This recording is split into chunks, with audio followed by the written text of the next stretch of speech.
दो भाई थे। एक की उम्र 8 साल, दूसरे की 10 साल। दोनों बड़े ही शरारती थे। उनकी शैतानियों से पूरा मोहल्ला तंग आया हुआ था।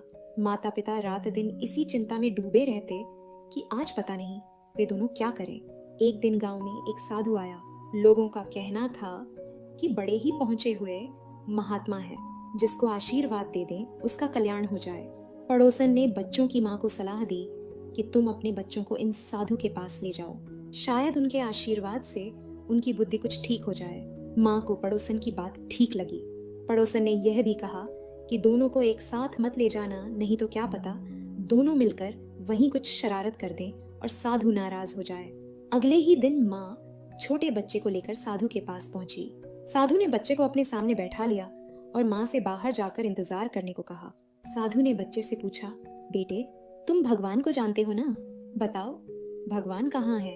बच्चा कुछ नहीं बोला, बस मुंह बाए साधु की ओर देखता रहा। साधु ने फिर अपना प्रश्न दोहराया, पर बच्चा फिर भी कुछ नहीं बोला। अब साधु को कुछ चिढ़ सी आई। उसने थोड़ी नाराजगी प्रकट करते हुए कहा, मैं क्या पूछ रहा हूँ, तुम्हें सुनाई नहीं देता? जवाब दो, भगवान कहाँ है? बच्चे ने कोई जवाब नहीं दिया, बस मुंह बाए साधु की ओर हैरानी भरी नजरों से देखता रहा। अचानक जैसे बच्चे की चेतना लौटी, वह उठा और तेजी से बाहर की ओर भागा।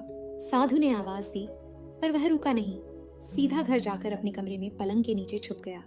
बड़ा भाई, जो घर पर ही था, ने उसे छुपते हुए देखा तो पूछा, क्या हुआ? छुप क्यों रहे हो भैया? तुम भी जल्दी से कहीं छुप जाओ। बच्चे ने घबराए हुए स्वर में कहा। पर हुआ क्या? बड़े भाई ने भी पलंग के नीचे घुसने की कोशिश करते हुए पूछा।